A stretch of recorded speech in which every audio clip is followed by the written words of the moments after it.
Greetings and welcome to TLJD Talks. It is a podcast which is based on discussing the intersection of law and technology. Today we have with us our eminent guest, Soham Banerjee. Mr. Banerjee is an associate in the litigation team at Pioneer Legal, a full service law firm at Mumbai. Mr. Banerjee has experience in the field of commercial litigation and arbitration. Mr. Banerjee is also affiliated to the MCIA, ICCA, YSIAC, ICCDR, and the Hong Kong International Arbitration Center as a young member. And he regularly writes and publishes on current developments in arbitration and law in general. Today, we will be recording our podcast on the subject, the use of information technology in arbitration and mediation. Arbitration and mediation are the forms of ADR which have become increasingly popular in today, and that is why it is important to have this discussion. So, what role can information technology play in improving the traditional arbitration process, and what are the major concerns associated with this? First of all, thank you, Nama. Thank you, team TGLT, for informing me on this, for introducing me on this podcast, inviting me on this podcast. I think ever since the pandemic hit our country, unfortunate pandemic hit our country, technology has become the cornerstone of any dispute resolution method. Because with access to courts, physical access to courts and arbitration tribunals becoming very scarce and very limited, technology has become the cornerstone in the way parties litigate and resolve their dispute. So in that sense, I think even prior to the pandemic, there was a certain intrusion of technology in the dispute resolution mechanism, so to speak, but it's flourished and it flowered during the post-pandemic era, so to speak. So in that sense, I feel technology as the cornerstone of the dispute resolution process has a lot of advantages and concomitant disadvantages as well. But since we have all had our fair share of talking about disadvantages, let's just focus on the advantages to begin with. I think at the outset, technology makes the entire process in a much more streamlined manner, right? Beginning from the way your files are stored, beginning from the way your communications are addressed, beginning from the way parties can attend these proceedings.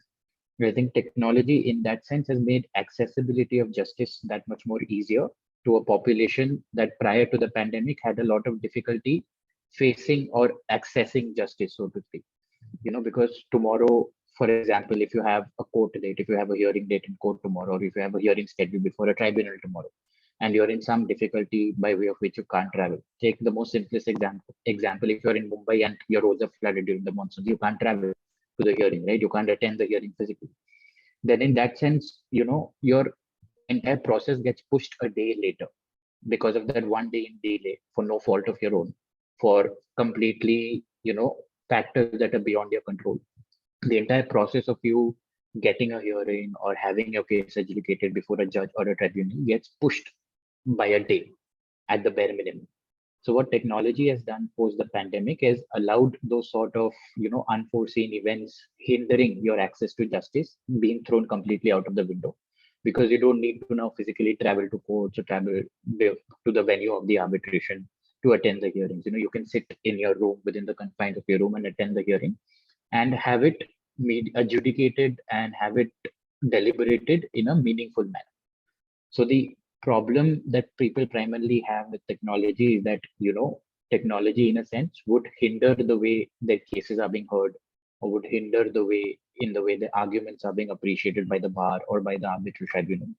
But over the past 2.5 years of the pandemic that we have been in, I feel that hasn't been the case at all. If at all, it has helped streamline the process much more easier. It has made communication between parties and transmission of heavy documents and paper heavy matters that much more easier. And it's actually allowed parties to be at much more ease while attending such, judicial or quasi-judicial proceedings, because there's an inherent fear attached when you have to attend a hearing, or when you have to attend an arbitral tribunal or hearing before an arbitral tribunal. There's an innate fear that, this is a judicial proceeding and I'll have to have my case adjudicated before the judge in front of thousands of people or thousands of other advocates or the other side advocates. So there's a sense of fear and there's a sense of unknowingness that arises from such a situation, which I think has been substantively uh, reduced when you're doing it from the confines of your home, because this is an atmosphere and this is a space that you feel comfortable in, and helps you put across your case and helps you, understand the merits and the relative demerits of your case in a much more calm and in a much more aware manner. So I think overall, post the pandemic, technology has helped streamline the justice dispensation process and has allowed transmission of files and the way parties communicate with each other or communicate with the judge even.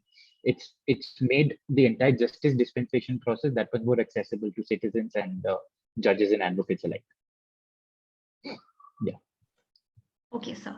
So, as for information technology, people believe that it can help the parties in international arbitration to save time and costs and to ensure that the Right. arbitration is managed and conducted efficiently. On the other Right. hand, if poorly managed, then IT can increase the same time and costs, or in the worst case, even result in unfair treatment of the party, as you said. Now, what precautions can be taken for the prevention of, the misuse of IT in this case? I think at the outset, there needs to be a baseline behavior or a baseline education or a knowledge dissemination that's to be done for both advocates and litigants, to not look at technology as something alien. I think the fundamental problem that arises is we look at technology as this alien concept which we have to learn and which we have to adapt to and which, will take a substantive amount of time getting used to. But technology from the olden ages has been an intricate part of our lives in some way or the other. So I think at the most basic level, we need to, change that perception that technology is alien or something to be resisted, or it dilutes the traditional form in which cases are adjudicated, or cases are deliberated before the judge. So I think that fundamental change in mindset at the basic level needs to happen, and the way it helps people or the way it helps the entire justice process move forward is by simply allowing people to have access to documents or have access to their files, to their pleadings, to their arguments in a ready-made manner.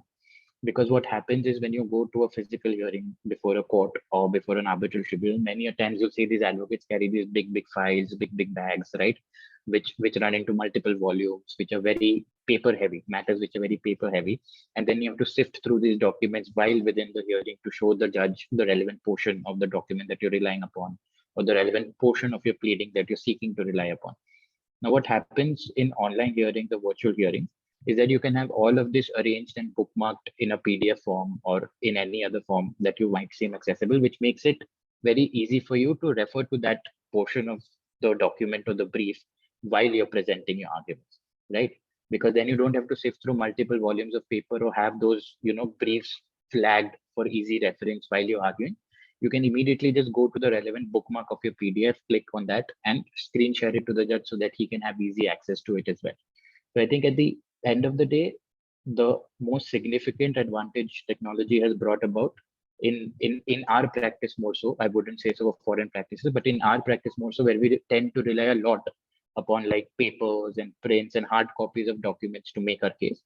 By shifting that onto the virtual platform or by making it completely, online, what's happened is it's allowed people to be at sync with what document they're referring to while they are, because the focus while you're arguing should be on the merit and demerit of your argument. You shouldn't be thinking at the back of your mind that, oh, my next argument is going to be relating to this document, so I should have that ready with me, and I should have that ready reference with me while I'm going to be making that argument. When you're doing it online, everything is in front of you on the screen, everything is bookmarked, it's all at the click of a button. You make your argument, you go to the relevant bookmark of the document, and the document is projected to the judge. And also you can make your relevant markings, you can make your relevant highlights, you can underline, you can make your notes next to those documents. So it becomes a lot more easier for you to focus on the substantive aspects of your case. You're not spending too much time focusing on the handling of papers or the management of papers. I mean, of course, with solicitors assisting advocates, that ends up being the case more often than not. The advocate focuses on the argument while the solicitors help with the paper management. But here, it's not entirely dependent at the end of the day on the solicitor. Like the advocate would be handicapped if there's no solicitor to assist him with the managing of the papers. If he himself has the document with him while he's arguing, even if the solicitor is in some difficulty or if the attorney is in some difficulty, the advocate himself can, refer to those relevant pages of the document, refer to the relevant pleadings, and ensure that he's not handicapped in any way. So I think at the end of the day, the interplay between technology and the way it has affected judicial proceedings or quasi-judicial proceedings has helped paper management at the very basic become that much more easier, which has in turn helped people to focus more or give more of their focused attention on the arguments that they're making rather than, having their papers and documents arranged in a chronological manner or in a serial manner so as to ensure, they have easy access to it. So I think that's been the major change that at least I've personally seen in these 2 years post the pandemic on how technology has affected the judicial and quasi-judicial proceedings. So now considering that India has a rural population of 65%, and again, not everyone has access to, internet and technology. We see the news every day and we view that, they do not have access. Some certain schools don't have it. Certain, villages have still not got, technology and internet at the best of its speed. Now, in those scenarios, how do you think technology's use in arbitration helps these people? And would it be helpful in India if not all of them have access and understanding of the same, of the, of technology? See, that's a very subjective question. I mean, many various people might have different answers to it, but the way I look at it is that technology at the end of the day will only aid and enable you to make your case better. It in no way will take away from the merit of your case, or in no way will take away from the, relative solidity of your case, so to speak. Technology at the end of the day will only enhance the validity of your case. And for that to happen, I think more than forcing people to adapt to these forms of technology, there should be a grassroots level training and making people understand of the benefits of technology. Because as of now, if you go to any tier 2 or tier 3 city and ask them to attend a hearing virtually, you'll obviously face a lot of, objection from them. You'll obviously face a lot of resistance from them to adapting to this newfound way of having their cases disputed or adjudicated, right? So for that fear or for that stereotype or for that prejudice to go away, what needs to happen is that from the grassroots level, go to the villages, go to the towns, tell these people, show these people, in fact, rather than telling them, the best way of making people believe that technology is a friend to them and not an adversarial concept that they should be, inhibited against, is by demonstrating to them the relative advantage using technology in judicial proceedings can bring about to them. I mean, tomorrow, as I said at the beginning, if tomorrow somebody has to travel 20, 30 kilometers to the city to come and attend a hearing, whereas if they have the option of doing that from the safe confines of their own home, in their own villages, in their own towns, and 9 times out of 10, people would prefer, saving up on the cost spent in traveling, on the hassles and the harassment faced in traveling all that far away, and then, eventually ending up attending for a hearing, which might eventually end up getting adjourned without being heard in the first place. So in that case, if you demonstrate to the people the relative advantage technology brings and the relative cost cutting measures or the cost cutting in the ways technology can reduce on your costs of litigation, so to speak, because your litigation cost at the end of the day is a sum total of everything. It's not just the money you spend in litigating, but it's also in the resources you pool to help you litigate. It's also the number of papers and documents you print, the travel costs, the meal expenses, everything adds up to your entire litigation expense in India, right? It's just not hiring a counsel or hiring a senior counsel to argue your case. That's not the only cost of litigation. So if you can cut down on all these other extraneous costs that pile up at the end of the day and make litigation such a, I would say, non-consumer friendly approach, if you can use technology or you can demonstrate the advantage of technology to these people, if you can tell them that, you don't need to worry about making meals for your kids in advance if you have to attend a hearing, you can just, sit at your home and do your household chores while you're attending the hearing. You don't have to spend so much on travel. You don't have to book a taxi a day in advance to reach the courts to attend a hearing. If you can show all of that to them, if you can demonstrate all of that to them, and then this needs to be demonstrated. It can't just be a lecture or a sermon. It just can't be a session of people talking about it. It needs to be demonstrated to them effectively. Have like a projector set up in their towns, have a projector set up in their villages, show them the advantages of how, uh, litigation or the entire justice dispensation process can be a seamless experience online as it can be offline. And more importantly, I think even a step further than teaching or training or sensitizing these people to the use of technology, there needs to be better internet bandwidth, because at the end of the day, your technology will only help you if it's given a system or it's given a structure where it can function smoothly and flawlessly. So with the current levels of bandwidth, forgetting the tier 2 and tier 3 cities, even in major metropolitan towns, our internet bandwidth in India currently is not that great.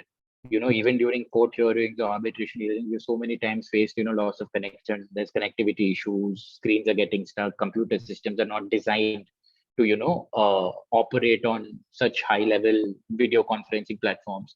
So until your internet bandwidth and internet connectivity is improved, and then within that structure, people are shown as to how technology can be an aid to them, can be a friend to them, this persistence and this objection is going to remain. I mean, we can bring about legislation, we can talk to them, we can sensitize them, but unless this system is shown to them to be a successful system, working successfully, efficiently, without any major flaws, this objection or this persistence, I feel, is going to remain in the longer time. I mean, look, even post the pandemic, not many of our senior advocates are tech savvy, so to speak, right? They still prefer to, argue from the hard copies of the briefs. They still prefer to attend court in physical, play off the judge's emotion. So there was a lot of resistance, and there was an initial apprehension at the beginning of the pandemic from these advocates as well, right? Who are not that tech savvy and who prefer the traditional way of litigating or the traditional way of having the disputes argued. But slowly and gradually, they fell into the system. They understood the relative advantages technology offers. And now every other advocate has an iPad. Every other advocate has a well set up computer system where they're not attending just one hearing, they're attending 3-4 hearings in a single day in 3-4 different forums. So they've all adapted to the way technology has influenced the judicial system because they've seen the relative advantages of them, because they've been demonstrated as to how technology can be an aid to them, can be a friend to them. So if this is also done similarly at a macro level in a villages, in a towns, in a tier 2, tier 3 cities, I think gradually that acceptance will come, but it cannot happen overnight. This persistence and this objection is very valid. And for this to be taken away or for this to be diluted, there needs to be a concerted effort from the government, from the law ministry to ensure that, people in tier 2, tier 3 cities, towns, or even metropolitan cities, so to speak, are, demonstrated as to how technology at the end of the day will only help make their lives easier. It will not be an impediment to having their cases adjudicated and deliberated. Thank you, sir. So, users in international arbitration have seemed to place much more emphasis on having a secure and confidential virtual data room. Correct. Because when we have such meetings, there is a lot of worry in regarding the confidentiality and the security. And Right. so there is also, many people have felt that there is a need to develop an updated internet-based case management portal, since even Google Documents, etc. Now, what we're depending on, as you've said, may not be safe. Like there are Correct. chances that the very confidential information can also be lost somewhere and can be can go into the wrong hands.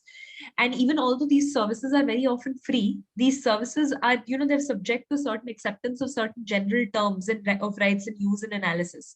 Now, since there is no clear, so who shall be responsible for creation and management of such a case management portal, and who is actually maintaining confidentiality in such platforms that we are using? Right. So Nama, if you, I mean, see, at the end of the day, there are concomitant risks and advantages to any system, right? It's not just peculiar or specific to using technology or using virtual hearings. Even while you had physical hearings, there were risks to, your papers being misplaced at the registry, or, your pages missing from your pleading. There are concomitant risks and advantages to each and every system. What this needs to be looked at is from the lens of whether you have the necessary checks and balances already existing in your system, which can be further strengthened or maybe further modified to ensure that such leaks or such breaches are subsequently remedied if in case it happens. So I think I'll start first from the Indian perspective. If you look at the Indian perspective, in the 2019 amendments to the Arbitration Act, they have introduced a new section. It's Section 42A. They've proposed to introduce it. It's not been notified yet. Section 42A in the 2019 Amendment Act places a specific burden on parties to ensure confidentiality. Right.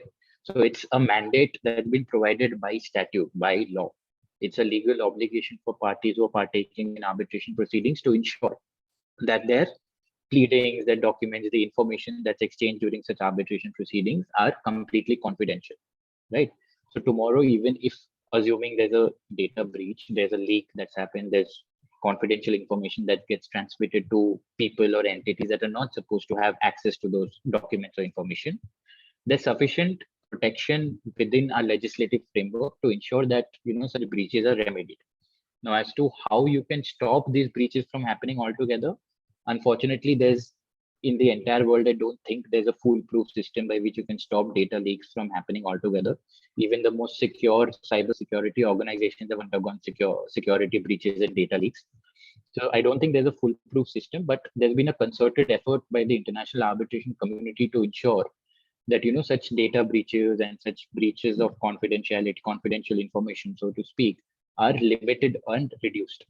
Now, if you look at the ICCA rules, if you look at the LCIA rules, the SIAC rules, every major international arbitration institution post the pandemic has developed their own code of conduct for organizing virtual hearings. Now, it's not happened in India, specifically in the arbitration framework. You can see those specific guidelines for virtual hearings for court processes. Delhi High Court, Bombay High Court, every court has their own system of conducting virtual hearings, conducting hybrid hearings, right? And they have their own code of conduct. Unfortunately, that's not been extended to arbitration, so to speak, as of date. But if you take uh, recourse to how the international arbitration community has dealt with it, every major arbitral institution has their own set of rules for conducting virtual hearings, wherein parties in the arbitration agreement themselves have laid down the broad scope and the broad contour of who the responsibility is going to be assigned to in case of a data breach. What are the common obligations and responsibilities in respect of securing the data that is being transmitted? There was recently a paper by White and Case where they have thought about certain unique suggestions or certain unique solutions to ensure that responsibility is apportioned properly between the parties, so that at the end of the day, if a data breach happens, we are not in a limbo trying to figure out who is to be blamed or who is to be held responsible. Because what that White and Case study, this I think it's a 2021 paper only, what that White and Case study held is that when you're transmitting documents over a common cloud server, you ensure that it's password protected so that only parties who are part of the arbitral proceedings have access to those documents, right? Then when you're examining a witness over a virtual platform, over a virtual hearing, you take an undertaking from the witness that he's the only one present in the room with nobody else around. If possible, the arbitral tribunal has the power to ensure that he can give you a 360-degree view of the room from where the witness is attending the hearing, to ensure that there's nobody diluting his opinion or nobody providing him documents at the last moment. And even when you circulate the link to the virtual hearing online through email or through WhatsApp or whatever, you ensure that the link is only circulated to the parties responsible. You have at the most one advocate and one party representative and the witness if it's a cross examination or a chief examination in chief attending, and you limit participation to only those parties that are absolutely relevant. If you attend, for example, a final hearing and you have say 30-35 people in the meeting room, you can limit it to only the arguing counsel who's going to argue and one representative from each side of the claimants and the respondents as they may be, to assist the advocate in making his argument. So by that, you're limiting the entire access of the room and the potential risk of multiple people having access to the documents and information being shared to the room to only the parties that are absolutely relevant and necessary for the conduct of that hearing. So at the end of the day, I mean, a breach can happen even if you have all these safeguards in place. I'm not saying that a breach can't happen, but at the end of the day, if you have such, rules, such stringent procedures in place, if you have regulations built around such principles, the possibility of a breach happening or a confidential information, confidential document going into the hands of the wrong person is subsequently and substantively reduced. Because what we need to understand is that the effect or the efficacy of technology does not dilute the moment a breach happens. Uh, we have to operate on the assumption that in the way the world is interconnected, breaches are going to happen. But if you have a framework that reduces the possibility of that happening to its lowest minimum denominator, say if you reduce it out of 100 times, out of say, if you take 100 as a subset, if you can reduce it to saying that the breach will not happen more than say one time or two times, right? If you take it and reduce it to its lowest common denominator, then I still feel that technology incorporation into the judicial mechanism still holds merit. I mean, just because a breach can happen, you cannot discard the use of technology completely in judicial proceedings. You need to develop systems, checks and balances, make legislation around it, make policies around it, so as to ensure that the risk of your information being going to third parties or information being available to unauthorized third parties, so to speak, is reduced at its bare minimum. I think the moment we can achieve that, if we can all make a concerted effort towards achieving that, the international community has done it. I hope India follows suit as well. If we can do that in a concerted way, then I think all these concerns about confidentiality and breach of information and data leaks happening will be allayed to a larger extent. Yes, sir. So one of our team members, she has been a case manager in the Maharashtra Online Lok Adalat that was organized and managed by SAMA. Now, one of the main issues that she believed was when taking consent of people to join arbitration or mediation proceedings was that people did not trust the online mode of working, especially for a Lok Adalat, and they considered it a fraud. Now, how can that trust be built? And how can people be made aware of this acceptance? Um, I think apart from sensitizing people, like I touched upon earlier, what is also required is sensitization of our judges, right? Because when we had the pandemic breakout, your high courts and NCLTs and debt recovery tribunals were the quickest to adapt to the virtual mode of hearing or the hybrid mode of hearing. But if you went to the lower courts, if you went to the district courts, the magistrates courts, the small causes court, you could still see that judges over there were hesitant or reluctant to adapt to this new hybrid or virtual mode of hearing, right? So if the people you look up to make decisions for you don't have trust in the system, then automatically that trust will not percolate down to the people who are approaching the system seeking justice or seeking redressal of the disputes, right? So tomorrow, if you go to a judge who himself is, say he's not going to be attending the hearings because there's a glitch in the system, or he passes an order saying that, unless we adapt to a more secure system or a robust system, which happened, by the way, people shifted from Zoom to Cisco last year because they thought that Cisco offered more, Cisco WebEx, the platform offered more, relatively more security than Zoom did, right?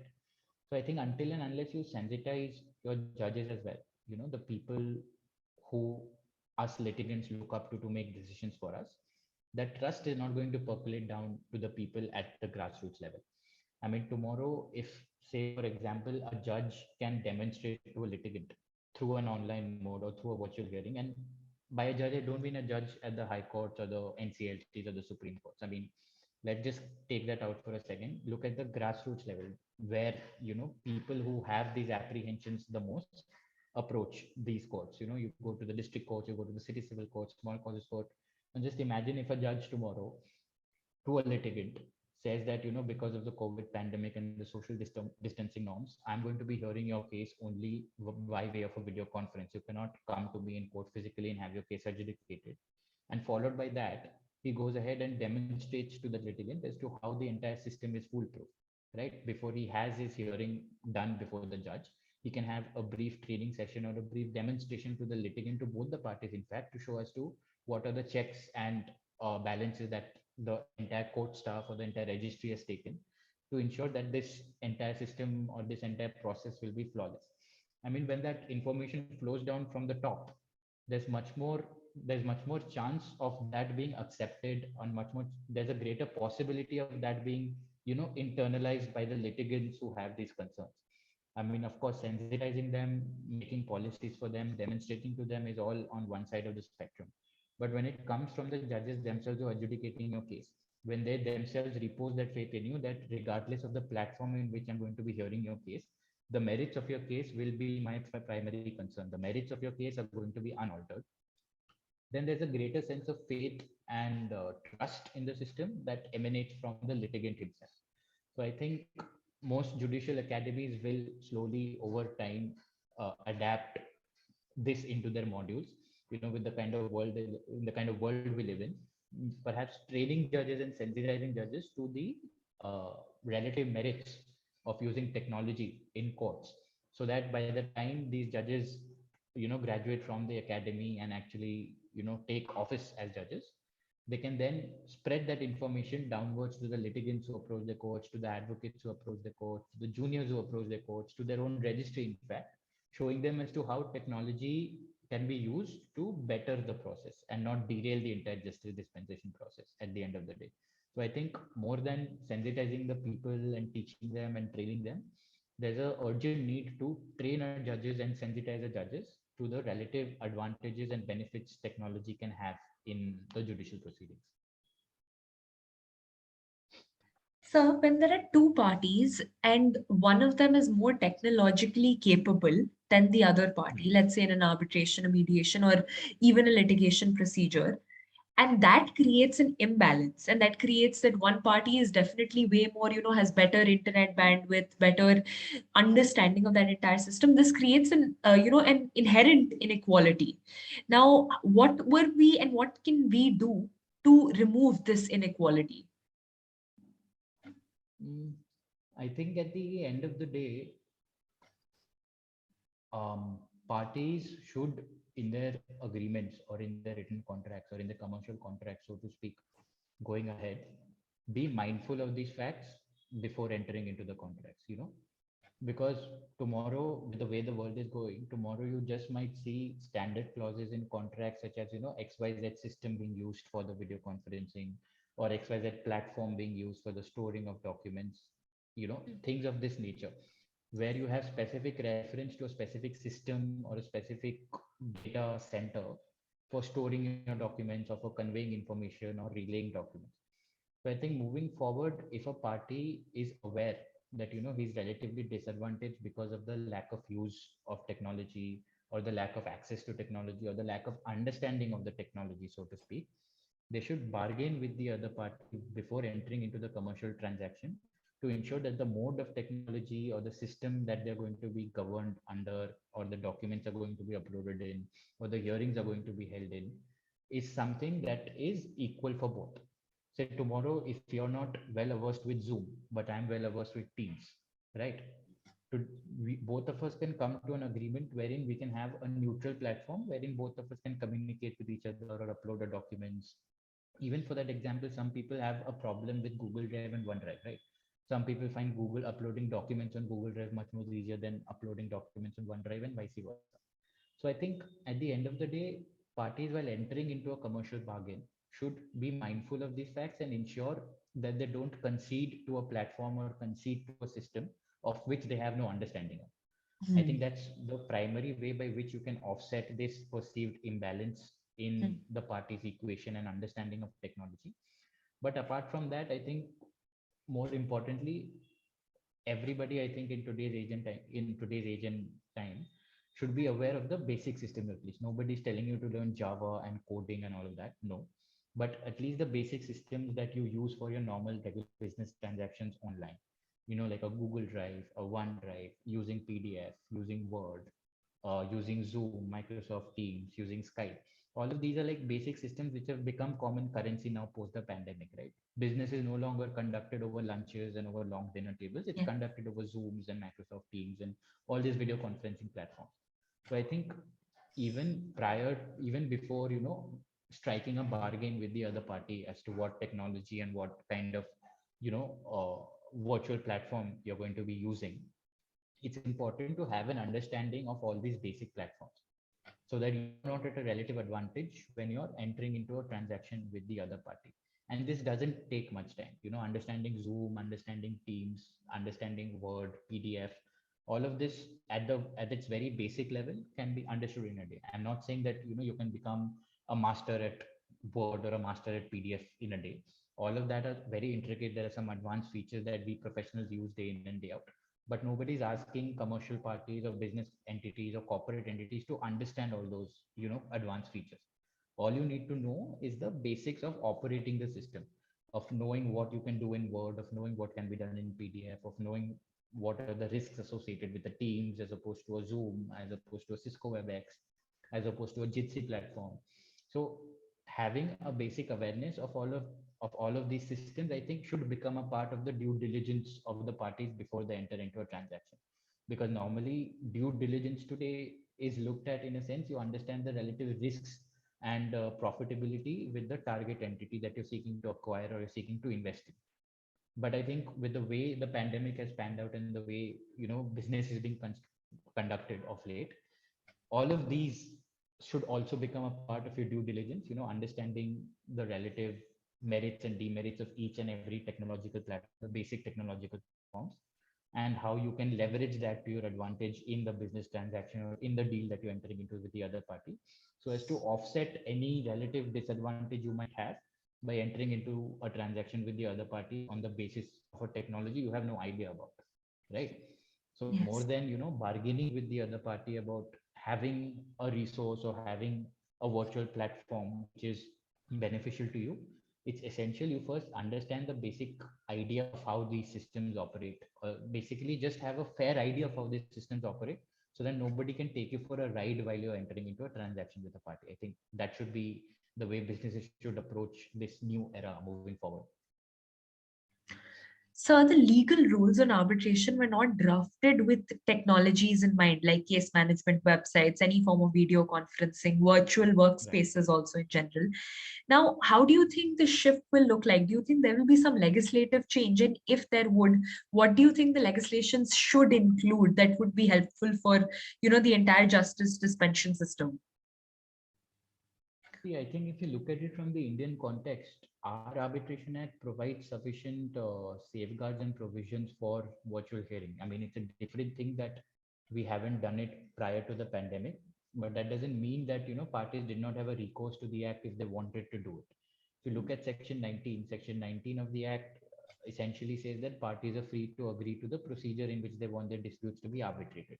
So it leaves the discretion upon the parties to decide how they want their disputes arbitrated before the arbitrator, whether they want to attend the arbitrator's chambers, whether they want to attend a counsel's chambers and take the hearing from there, or whether they want to do it on a video conferencing platform virtually.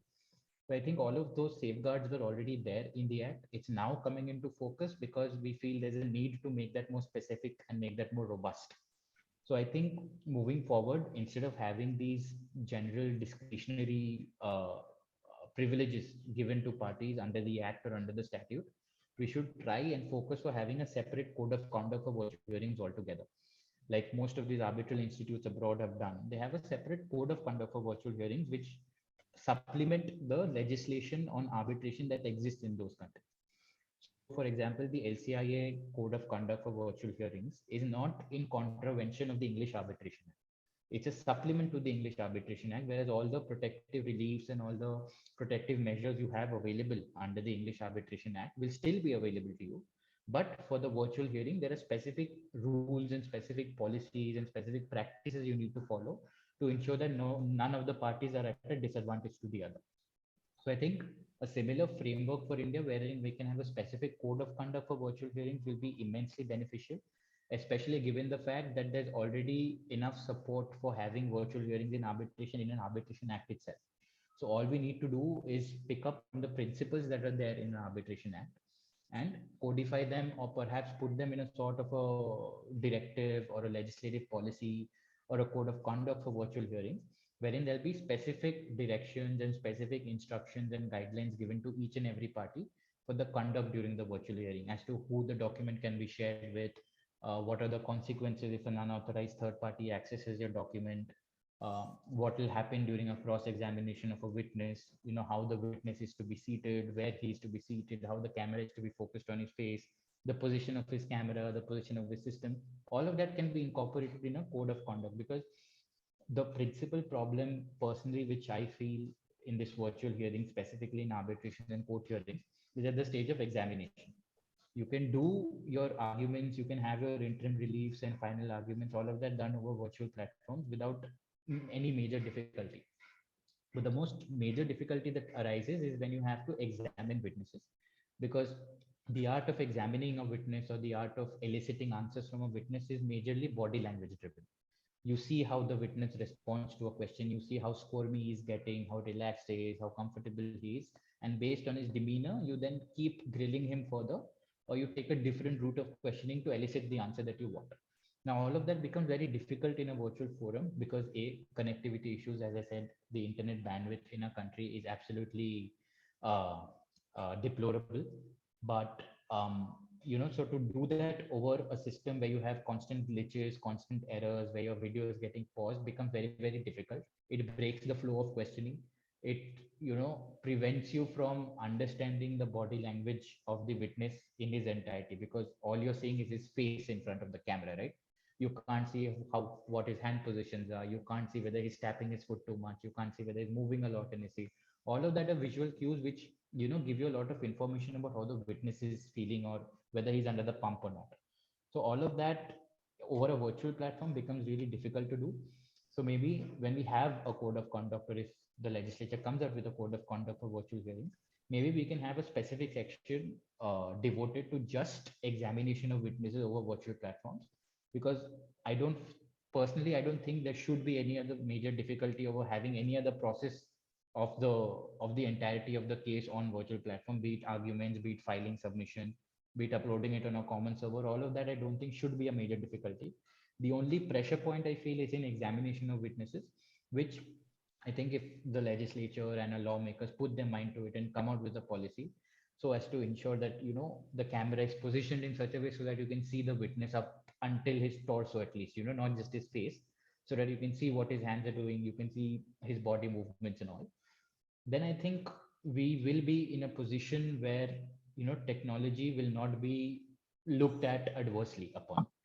Because right now we are welcoming technology, but given the chance, we would still prefer having everything physically than over virtual platforms. I think for that mindset to change, wherein if we are given a preference, we would still not mind having everything done over a virtual platform. For that mindset to come about, there needs to be a specific virtual platform oriented code of conduct that needs to come out. Many other countries have done it. Singapore has done it, Hong Kong has done it, Australia has done it, Canada has done it, Abu Dhabi recently has done it. So I don't see why we can't do that. I mean, if we don't have an idea, we can borrow and take from the code of conduct that these other countries have done, and implement them in a way that is suitable to how arbitrations are done in India. I think the moment we do that, this aversion to technology or this apprehension about technology will be allayed to a great extent. So, my next and final question series would be that finally, seeing this acceptance and slow acceptance of information technology and quite ready acceptance, especially international, do you think this would in some way lead to the decadence and end of traditional arbitration methods, where the councils had a chance to showcase their legal prowess and skills using technology within a room and within with a lot of people there? And do you think it will completely shift online even post, God forbid, without any COVID variants also, and once COVID's completely over, will it completely shift online even then? I don't feel so. And my reason for that is because the law as a profession or the law as a practice is very interpersonal, right? Because you can't practice law sitting in an empty room, looking at a screen and making out your case. It's very interpersonal. It, the way you argue, the way you present a case depends a lot on how you feed off the body language of either the witness or the judge. So I don't think there will ever be a situation where we'll either completely shift to totally virtual or will completely shift to totally physical. I think moving forward, the hybrid system, like some courts are following right now, is going to be the way forward, wherein parties are given the option of attending hearings virtually if they so desire with the consent of the other party. Otherwise, there's no bar on them from attending the court physically, of course, subject to social distancing measures. So I don't ever think that we're going to completely change to technological or virtual platforms, because, as I said, even when the pandemic hit, it took a lot of time for forget litigants, for advocates also to get acclimatized with the entire setup of having things done virtually. because the thrill of arguing in court or the thrill of being around eminent legal stalwarts while presenting your argument or answering a judge while he's asking you a question cannot be replaced by a mere screen to screen communication that has to happen physically in front of people, in front of your judges, where you can play off the emotions and the body language of people that are asking you questions or of witnesses that are being cagey or evasive. So I don't think we are ever going to shift completely to virtual, but that does not mean that we completely discard the virtual mode of functioning. I mean, the way things are going, I don't think we are going to be free of COVID for a long, long time. I mean, COVID as a phenomenon is still going to be in some part or some essence present in some manner or so or the other.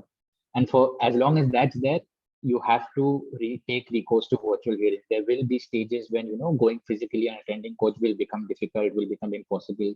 You'll have to revert to virtual hearings and using technology as a lane.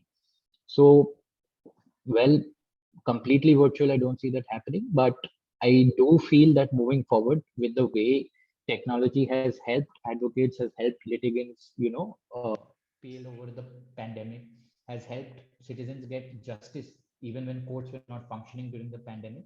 I think that will hold us in good stead of shifting to a hybrid mode wherein people will be given the option of attending court either physically or virtually. They can decide amongst themselves as to what is the course of procedure they want to adopt and then accordingly follow suit. But completely virtual, I think with the way our profession is and the way, I mean, we practice not just in India, all abroad, completely virtual, I don't think is ever going to happen because, as I said, it's a very dynamic practice. It's a very interpersonal practice, and you really can't.